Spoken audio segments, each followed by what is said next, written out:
ನಮಸ್ಕಾರ. ಲೇಖನದ ಶೀರ್ಷಿಕೆ ಎನ್ಕೌಂಟರ್ ರಾಜ್ಯ.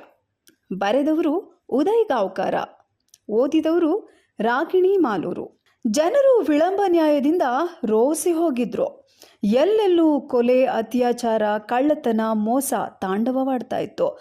ಪೊಲೀಸರು ಯಾರನ್ನೇ ಹಿಡಿದು ಜೈಲಿಗೆ ಅಟ್ಟಿದ್ರೂ ಅವರ ವಕೀಲರು ಅಂತಹವರ ಪರವಾಗಿ ನಿಂತು ನ್ಯಾಯಾಲಯದಿಂದ ಜಾಮೀನು ಸಿಗುವಂತೆ ಮಾಡ್ತಾ ಇದ್ರು. ಆ ನಂತರ ಕೂಡ ಆರೋಪಿಯ ಜೀವಿತಾವಧಿಯವರೆಗೂ ತೀರ್ಪು ಬರದೇ ಇರುವಂತೆ ನೋಡ್ಕೊಳ್ತಾ ಇದ್ರು. ತೀರ್ಪು ಬಂದರೂ ಸಾಕ್ಷಿಗಳ ಕೊರತೆಯಿಂದ ಅಪರಾಧ ಸಾಬೀತಾಗ್ತಾ ಇರಲಿಲ್ಲ. ಪೊಲೀಸರು ಕೆಲವೊಮ್ಮೆ ಎನ್ಕೌಂಟರ್ ಮಾಡಿದಾಗ ಭಾರೀ ಸಾರ್ವಜನಿಕ ಮೆಚ್ಚುಗೆ ವ್ಯಕ್ತವಾಗ್ತಾ ಇತ್ತು. ಕೊನೆಗೂ ಜನರು ಒಂದು ತೀರ್ಮಾನಕ್ಕೆ ಬಂದರು. ಮುಂದಿನ ಚುನಾವಣೆಯಲ್ಲಿ ಇದೇ ಪ್ರಮುಖ ವಿಷಯವಾಗಬೇಕು. ಯಾರು ಪೊಲೀಸರಿಗೆ ಪರಮಾಧಿಕಾರವನ್ನು ನೀಡ್ತಾರೋ ಅವರಿಗೆ ಓಟು ಅಂತ ಎಲ್ಲೆಲ್ಲೂ ಸಾರಿದ್ರು. ಎಲ್ಲ ಪಕ್ಷಗಳು ತಾವು ಅಧಿಕಾರಕ್ಕೆ ಬಂದರೆ ಸಂವಿಧಾನಕ್ಕೆ ತಿದ್ದುಪಡಿಯನ್ನು ತಂದು ಪೊಲೀಸರಿಗೆ ಸ್ಥಳದಲ್ಲೇ ನ್ಯಾಯ ಒದಗಿಸುವ ಅಧಿಕಾರ ನೀಡುವುದಾಗಿ ಘೋಷಿಸಿದ್ವು. ಚುನಾವಣೆ ನಡೆಯಿತು.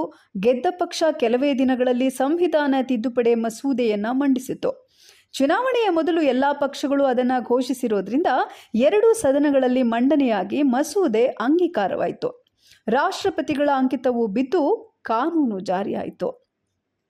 ಆ ಕಾನೂನಿನ ಪ್ರಕಾರ ಕಳ್ಳತನ ಮಾಡಿದಾಗ ಸಿಕ್ಕಿಬಿದ್ದನು ಅಂದರೆ ವಿಚಾರಣೆ ಇಲ್ಲದೆ ಜೈಲು, ಕೊಲೆ, ಅತ್ಯಾಚಾರದ ಆರೋಪ ಬಂದರೆ ಅಂತಹವರಿಗೆ ತಕ್ಷಣವೇ ಗುಂಡೇಟು. ಇದನ್ನು ಎನ್ಕೌಂಟರ್ ಅಂತ ಕರಿಬೇಕೋ ಮರಣದಂಡನೆ ಅಂತ ಕರಿಬೇಕೋ ಅನ್ನೋದನ್ನ ಕುರಿತು ಸಾರ್ವಜನಿಕ ಚರ್ಚೆ ನಡೀತು. ಕೊನೆಗೂ ಸಾರ್ವಜನಿಕ ಅಭಿಪ್ರಾಯಕ್ಕೆ ಮನ್ನಣೆ ನೀಡಿ ಎನ್ಕೌಂಟರ್ ಅನ್ನೋ ಪದವನ್ನೇ ಉಳಿಸಿಕೊಳ್ಳಲು ತೀರ್ಮಾನ ಮಾಡಲಾಯಿತು.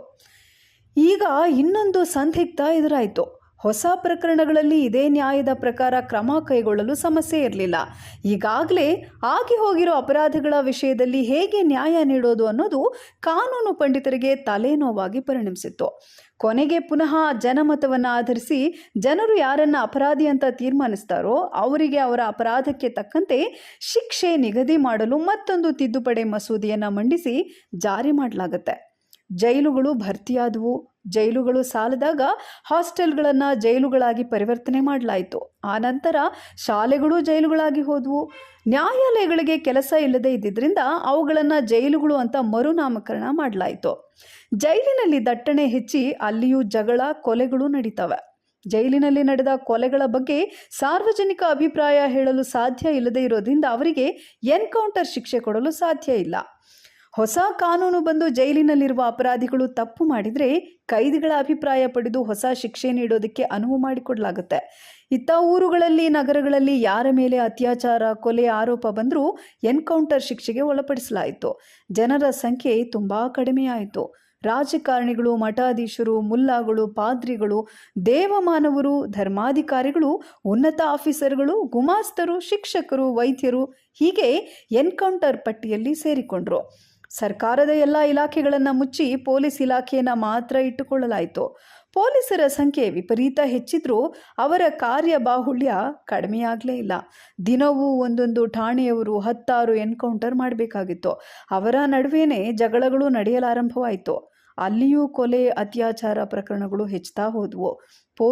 ಪೊಲೀಸರನ್ನೇ ಎನ್ಕೌಂಟರ್ ಮಾಡಬೇಕಾದ ಸ್ಥಿತಿ ಬಂತು.